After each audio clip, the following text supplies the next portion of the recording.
ഒരിക്കൽ കൂടി gate examination clear ചെയ്തവർക്ക് വേണ്ടിയുള്ള വേക്കൻസിയുമായിട്ടാണ് വരുന്നത്. എൻ്റെ കഴിഞ്ഞ വീഡിയോ നാഷണൽ ഇൻഫോർമാറ്റിക്സ് സെന്ററിൽ ഗേറ്റ് എക്സാമിനേഷൻ ക്ലിയർ ചെയ്തവർക്കുള്ള വേക്കൻസിയെ പറ്റിയായിരുന്നു പറഞ്ഞത്. നിങ്ങൾ പലരും കേട്ട് കാണുമെന്ന് എനിക്കറിയാം. അപ്ലൈ ചെയ്യാത്തവർ 24 ഏപ്രിലിന് മുമ്പ് അപേക്ഷിക്കേണ്ടതാണ്. ഇപ്രാവശ്യം വന്നിരിക്കുന്നത് nuclear power corporation of India limited. ഇത് ഗവൺമെന്റ് ഓഫ് ഇന്ത്യയുടെ ഒരു അണ്ടർടേക്കിംഗ് ആണ്. ഞാൻ കഴിഞ്ഞ പ്രാവശ്യം വിശദമായി പറഞ്ഞിരുന്നു, അത് അല്പം ആവർത്തിക്കുകയാണ്. അതായത് ഗേറ്റ് എക്സാമിനേഷൻ ഗ്രാജുവേഷൻ കഴിഞ്ഞവർക്ക്, പ്രത്യേകിച്ച് എഞ്ചിനീയറിംഗ് ഗ്രാജുവേറ്റ്സ് കഴിഞ്ഞവർക്ക് എഴുതാവുന്ന ഒരു എക്സാമിനേഷനാണ് ഗേറ്റ് എക്സാമിനേഷൻ. എല്ലാ വർഷവും ഇത് നടക്കുന്നുണ്ട്. ഈ ഗേറ്റ് എക്സാമിനേഷന്റെ സ്കോർ വെച്ചാണ് എംടെക്കിന് അപ്ലൈ ചെയ്യുന്നത്. നല്ല കോളേജുകൾ കിട്ടണമെങ്കിൽ നിങ്ങൾക്ക് നല്ല സ്കോർ വേണം.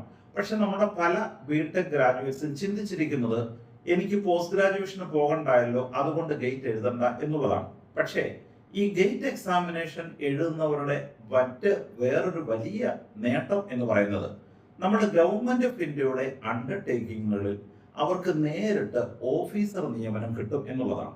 അങ്ങനെയുള്ള ഒരു വീഡിയോ ആയിരുന്നു കഴിഞ്ഞ പ്രാവശ്യം ഞാൻ ചെയ്തത്. ഇപ്രാവശ്യം വീണ്ടും ചെയ്യുന്നത് ന്യൂക്ലിയർ പവർ കോർപ്പറേഷൻ ഇന്ത്യ ലിമിറ്റഡിൽ വന്നിരിക്കുന്ന വേക്കൻസിയാണ്. ഇതിന്റെ പ്രത്യേകത, ഇവർ വിളിച്ചിരിക്കുന്നത് മാനേജ്മെന്റ് ട്രെയിനി പോസ്റ്റിലേക്കാണ്. അപ്പൊ നിങ്ങൾക്ക് പെട്ടെന്ന് തോന്നും ഇത് ട്രെയിനി ആണല്ലോ, പ്രയോജനമില്ലല്ലോ. അങ്ങനെയല്ല. 1 വർഷം നിങ്ങൾ അവിടെ ട്രെയിനി ആയിരിക്കും. അതിനുശേഷം നിങ്ങൾ പ്രവേശിക്കാൻ പോകുന്നത് ക്ലാസ് 1 പോസ്റ്റിലേക്ക് തന്നെയാണ്. അതായത് ഗസറ്റഡ് റാങ്ക് ലെവൽ 10ൽ തന്നെയാണ് പ്രവേശിക്കാൻ പോകുന്നത്. ഇനിയും ട്രെയിനി ആകുമ്പോൾ തന്നെ നിങ്ങൾക്ക് കിട്ടുന്ന സ്റ്റൈഫൻഡ് ഏതാണ്ട് 75,000 ആണ്. 75,000 രൂപയിലധികം ട്രെയിനിയായി കിട്ടുകയും നിങ്ങളുടെ ട്രെയിനിങ് പീരീഡിൽ ബുക്ക് വാങ്ങിക്കുന്നതിന് വരെ ഒരു എമൗണ്ട് നിങ്ങൾക്ക് തരികയും ചെയ്യുന്ന ഒരു ഡിപ്പാർട്ട്മെന്റ് ആണ്.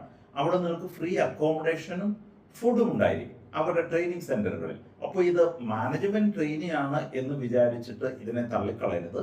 1 വർഷത്തെ അവരുടെ ഓഫീസിൽ ജോലി ചെയ്യത്തക്ക രീതിയിലുള്ള ട്രെയിനിങ് നിങ്ങൾക്ക് ലഭിച്ചതിന് ശേഷം അവിടെ സ്ഥിരം നിയമനം നിങ്ങൾക്ക് ലഭിക്കും. ഇനിയും ഇവിടെ വേക്കൻസി ആർക്കൊക്കെയാണ് വരുന്നത്? Mechanical, chemical, electrical, electronics, civil എന്നീ വിഭാഗങ്ങളിൽ എഞ്ചിനീയറിംഗ് ഗ്രാജുവേറ്റ്സിനൊക്കെ ഇത് എഴുതാവുന്നതാണ്.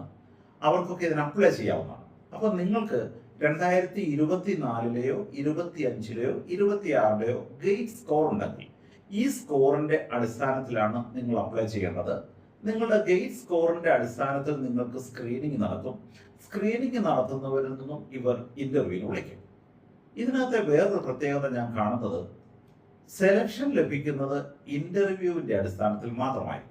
അപ്പോൾ നിങ്ങളെ ആദ്യം സ്ക്രീൻ ചെയ്യുന്നത് ഗേറ്റിന്റെ അടിസ്ഥാനത്തിലാണെങ്കിലും സെലക്ഷൻ നടത്തുന്നത് ഇന്റർവ്യൂവിന്റെ അടിസ്ഥാനത്തിലായതുകൊണ്ട് ഇന്റർവ്യൂ അല്പം കൂടെ ശക്തമായിട്ട് നിങ്ങൾ പ്രിപ്പയർ ചെയ്യണമെന്നാണ് എനിക്ക് പറയുവാനുള്ളത്.